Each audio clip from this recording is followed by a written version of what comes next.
it was once I kind of had the freedom to package myself in a way that made sense and had the time and the space to actually explore what that package even meant. It was only until then that I kind of found something authentic about myself, that I could grow on that instead of trying to grow on what other people valued. And now that works great for me. People really admire my confidence when I'm interacting with people in and around university, my co-workers and fellow students. They kind of see that I have almost this sense of bravado about me, and that's not arrogance. It's just I'm very comfortable with myself, and I know I feel good when I'm wearing clothes that I like, and I feel good when I've got my hair styled and I've maintained my beard in a certain way. And some people might say, "Oh, those are superficial," but I mean, if it's part of your style, if it's a part of your personality, then it's not superficial. It's only superficial if those things define you. Those things don't define me. Those things don't own me. I own my style. My style doesn't own me.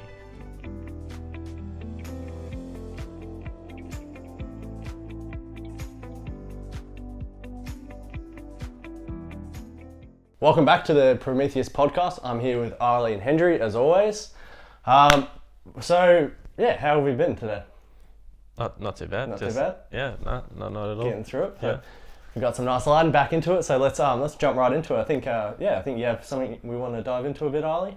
Yeah. I wanted to take a moment to discuss kind of the value of authenticity and the value of really embracing yourself and who you are, and kind of how authenticity and the value of it changes as you progress through life, and especially the further away you get from high school. Because in high school, I feel what's cool is kind of to be the person who can fit in the most. So the coolest guy, the coolest girl is the person who is like the best at being quite general, because they are liked by the most amount of people. Yeah. Whereas if you're like niche, if you're like the drama kid or the music kid, and you've got these kind of eccentricities about you that alienates you, because suddenly you have like this, you have your niche, this kind of different personality, but since that personality doesn't appeal to everyone, the stereotype as well that those types of people are kind of pushed to the side, whereas the popular kid who's not good at anything is the person that gets all the attention. But it's interesting how that dynamic changes the further away we get from high school, because and I'll use an example. At university recently, I went to see a friend's dance performance. They were a part of a dance club at uni, and they put on this huge performance. It went for like 2 hours.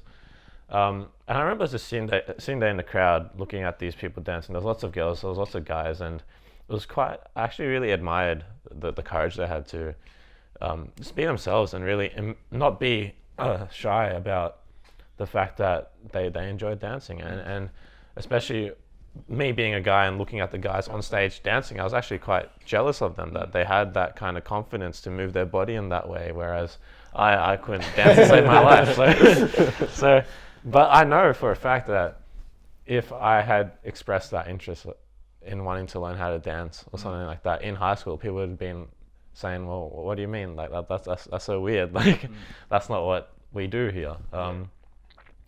But what I've noticed is that the further away you do get from that environment where you are exposed to lots of different kinds of people, the most interesting, the most confident, the most kind of alluring people are the people that are very much themselves and unapologetically themselves.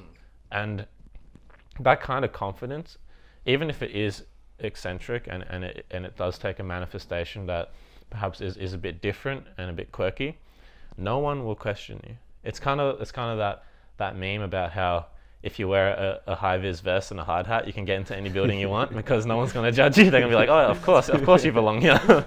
It's kind of the same thing. It's if you are wearing that, instead of the hard hat and the high vis, if you're just wearing yourself without questioning yourself at all, and you just walk into any situation, no matter how anxiety inducing it is, if you're approaching a girl for the first time, if you're approaching a guy you like for the first time, if you're really putting yourself out there in a way that makes you uncomfortable, that would make anybody uncomfortable. If you are just putting on that hard hat and that high vis of yourself and just walk into that situation and hold your head high, most people don't question you. They say, of course you are this confident person. Of course you are this person who everybody's attracted to, and of course you belong. And I just that thought has really been playing on my mind recently. So I wondered what you guys thought of that dynamic, or what superpower is authenticity, and how can it really change people's lives if they are willing to just embrace themselves without questioning it. Yeah. So I guess bringing it back to high school, I guess it's kind of like people are stuck in the illusion of that they're being authentic to themselves by trying to fit in with others. I feel everyone wants to fit in and everyone wants to be, like you said, the social king or something like, or the queen. That they trick themselves to thinking that they are being authentic to themselves at that time period. But once you're outside, it becomes a whole different ball game because everyone's in their own lane doing their own life, and you have to find what's truly authentic to yourself to navigate your way through the world. Yeah, that's the way I take it. Yeah, 100%. And I think it's such an important message that you're saying, Ali, because when you're in high school, as we're all talking about, you're not focused on that, or like what you're saying, Hendry, you think you're focused on that, but it's those people that you were just referring to, like you're saying, those dancers, or it might be like a musician or something who's very niche, who has your core group of friends, and they're seen as even an outsider in most social groups, right? Because you're not an outsider if you're friends to everyone and you're loved by everyone and you have no enemies, and it's all just, you're very, like you're saying, you're very generic, you're very plain because you can mesh with everyone. But when you're a certain type of character and you're authentic to yourself, that you're happy to be, oh, hang on, I'm just the kids who hang out in this area and we have a band and we're into this type of music that isn't mainstream, and that's us. I think it's such an important message, because a lot of times it's those people who can feel lonely or feel, or what you're saying, they might not have that confidence level yet because the environment that they're placed in, it says that you are an outsider, and it's perceived as being an outsider is bad. But my opinion is, for one, it's not, and that's why I'm saying it's such an important message, because if you are that kid who is struggling with that, who feels like they are feeling lonely, feeling kind of secluded, or that they don't fit in, I think a core message is that's fine. And I think you'll find out of high school, you'll find that that's even better than fine, and it will go up, because as soon as you step out of high school, the kind of chains come off a bit, and you're not associated with people who are only focused in being generic. You're by yourself, and then that means you can spend more time with your people, find your own tribe, your own people will come to you, and then you'll just feel a lot more at peace and a lot more at home, because you're not stuck into this environment that is so inauthentic. Is it inauthentic a word? Yeah. Inauthentic, yeah. You're not stuck in an environment that everyone is just a blank canvas and can be dyed to any color. You step into an environment where it's just authenticity at its finest, and authenticity carries more weight than status. So I think, like I'm saying, it's that important, because I know a lot of people, and I'll probably ask even your opinions, when you were in high school, what was your confidence level? How much did you appreciate yourself in terms of being authentic? Because I know you personally, both of you, so I know that you weren't necessarily the stereotypical person who was like the most, popular, because you were just so generic, as you put it. It's more, you were very niche. You had like your own little quirks, and you never compromised that. So do you just want to just talk about quickly what your experience was being in that moment? Because I think people can resonate with that as well, and then once they can resonate with it, they can then draw on what you're talking about, which is like that next step, when as soon as you step out of high school, bang, it's game on. Like you can really flourish in who you are and your own authenticity. I think, for me, I've always kind of tried to stay true to myself, and I remember as a kid, Mum was always saying that like, never change yourself to be someone you ain't. And it's just kind of been stuck in my head. So I guess through high school, it kind of just kept that in the back of my mind, and like not letting the social norm, I guess, kind of affect the way my brain is working, or the way I act, the way I dress also. And I think that really helped. It's kind of like, don't be someone you really ain't. And I kind of stayed who I was, like someone who's just like kind and just you guys have went through high school with me. I just didn't really kind of act it out or started trouble and stuff, but I somehow, everyone came and we all became friends and stuff, and I think that's just kind of the way I take it. Yeah. How's your experience then? Yeah, on that topic. I actually disagree with your assessment. I think I was always trying to change myself to fit in, and I think that definitely didn't work out for me. I think the harder I tried to fit in, the less I did, and that's because I kind of suppressed my natural personality so much that the version of myself I made was this weird Frankenstein of this group and that group and that group, and I tried to appeal to everybody, but because I tried to appeal to everybody, I appealed to nobody. And that's not to say I didn't have friends and things. I did, but those connections I was forming weren't necessarily fulfilling. It was just people who I latched onto because I had to hang out with someone at lunchtime, right? I didn't want to be by myself, so that kind of fear of being alone with yourself was what pushed me to always try to appeal to everybody. But and no one would have classified me as a confident person during high school. No one would say that. They'd say like, he was friendly and he was nice, but he wasn't really outgoing or somebody who really made an effort to be known in the room. I just kind of stick to myself. But it wasn't until I did get into university, that I did leave high school, that I started experimenting a bit with my personality. And we can't even be so hard on people who are still in high school, because you have to wear that uniform and you have to have that same haircut and you can't have facial hair and you can't really be yourself. And as someone who has a huge facial hair and like I'm a very hairy guy, and like someone who is actually quite into fashion for a guy.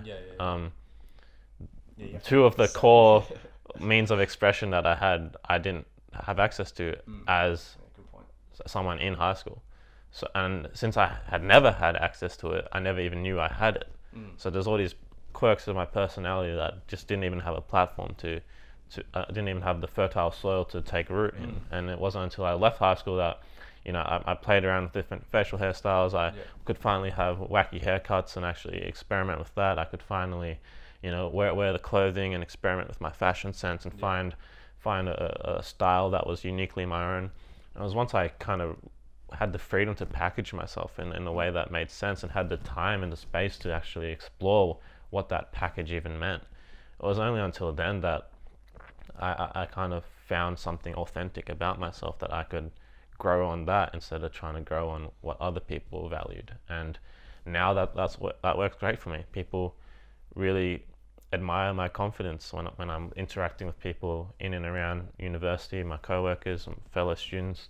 They kind of see that I have almost this sense of bravado about me, and that's not arrogance. It's just I'm very comfortable with myself, and I know I feel good when I'm wearing clothes that I like, and I feel good when I've got my hair styled and I've maintained my beard in a certain way.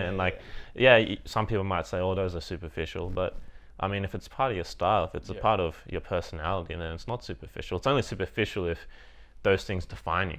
Those things don't define me. Those things don't own me. I own my style. My style doesn't own me. And that's the difference. It's like when you look at toxic masculinity, like I'm quite a stereotypically masculine guy. Like but my masculinity doesn't own me, and that's why it doesn't manifest in a toxic way. And that's why I can be sensitive and emotional and be the type of man that isn't, stereotypically seen as a manly man. But since I own my masculinity, not only are women more comfortable around me, like people are more willing to confide in me, and they know that they're not intimidated by me in the wrong way, because they trust me. They know that I'm not some weird guy who's just gonna like pounce on them and like suddenly do some like terrible things to them, which is a fear that a lot of women have, and it's really terrible because sometimes you realize that, oh damn, like you've actually gone through some terrible stuff, and you actually perceive a lot of guys as being this way, and we own that. We've earned that reputation because we have done terrible things. But being confident in yourself and owning your attributes, not allowing your attributes to own you, I think that's a huge part of what authenticity has meant for me. I don't know why I keep thinking you went to our high school, Ali. I didn't. But yeah, I love it. I think that's so cool. So if we're talking about that, then and I'll just quickly rattle off my experience with it, so we can jump to some core principles and points. But for me, I think a real big one when I was taking the step to authenticity was because you knew me in primary school, and I had kind of like a lot of friends in primary school, but I made sure as soon as I hit high school, and I was very strict on this with the people in my kind of social group and all that, I was like, we're going to go to the furthest part away from civilization, and we're always just going to hang there, and we're going to do the best to not kind of socialize with everyone else, because I was real big on trying to find like yourself first before you get thrown in this whole toxic high school experience. Like we're all kind of referencing right now how it doesn't give platforms for your own authenticity or for your own traits or your own quirks to actually manifest, because you're too busy caught in the lights. You're too busy trying to chase what's popular, what's cool, trading who you are for what's hot in a sense. So the real big step for me was doing that. So then like I could just dedicate that time to myself, and then as I was always working since I was a kid, I was able to find kind of like where I would sit in the world, of like what I enjoyed doing, how people perceive me, and where I like to position myself kind of in social groups. But so we're talking about that, right? So you have in high school scenario, and we're saying, all right, well, out of high school it does look a bit different, and it's okay if you're in this certain scenario right now and you're feeling like you don't have a platform, like you're saying, to actually experiment with yourself. But for you then, Ali, so going straight into university, was it just something that naturally started occurring? Like what were, I guess, the main trigger when you stopped what you were just talking about? You stopped having that high school mentality where you felt like you couldn't express yourself, your own style and all that. Because what you were just saying, I think, was so powerful, because you don't just know who you are authentically. You have to experiment, you have to try new things, and you have to have time for it to manifest and for it to grow. Because like you were saying, that sense of style, when did that come into your life, you reckon, like at the end of university? Or do you feel like you always had it but you felt like you couldn't express it? Because I know you're very stylish now, but I know I know like I never saw that back in the day. Yeah. But like I see it now, and like I really notice it, and like you get like a lot of compliments for it, because like you're saying, when you strut your stuff in your authentic self, you have always an aura around you that no one can touch. And if people don't have it about themselves, then that's when people like to get jealous, because they look at you and it fuels their own insecurities, and they're like, oh, well, hang on, let's try to find parts about Ali to tear down, because who is he to walk the way he walks? But you walk the way you walk when you walk with your true self, and like it just comes naturally, like, and no one can take that away, and it's so infectious, as you're saying. But so when did that come, and like were there certain triggers? Like let's try to I guess dive a bit more into it if we can. So it definitely was a process. It wasn't just one day I woke up and I knew exactly what my fashion sense was. I knew exactly how I wanted to like style like every aspect of my outward presentation. But it just came with the experimentation.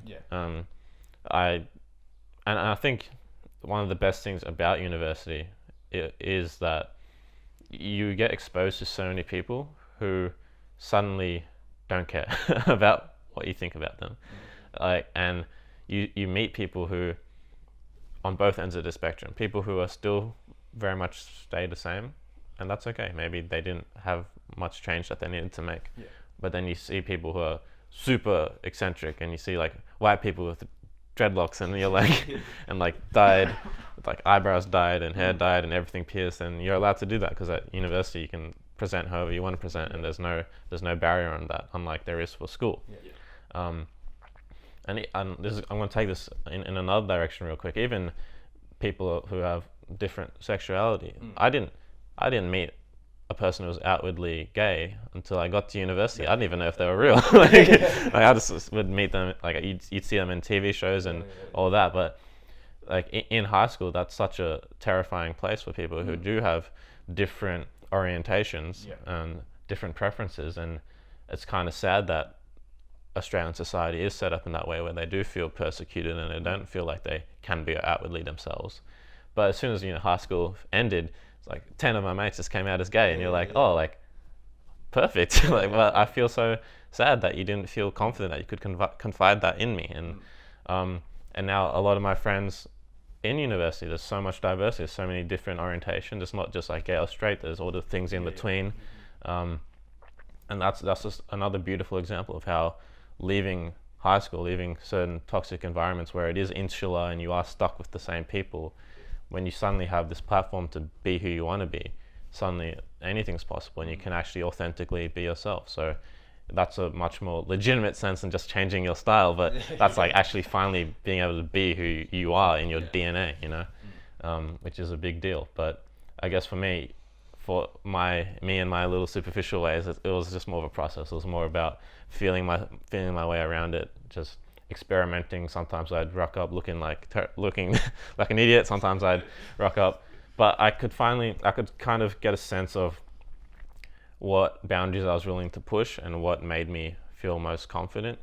And then once I found that, it was just getting the right combinations right, experimenting, and finally you get to a place where you'd get ready to head out towards the city in the morning, and you'd look in the mirror and you'd say, all right, well, I feel really comfortable with how I look today. And you'd go out, and that confidence would carry you throughout the day. And I think having that confidence finally, after not having it for so long, changes your perspective on a lot of things. Thanks for tuning in to the Prometheus podcast, where we aim to bring the fire back to the people.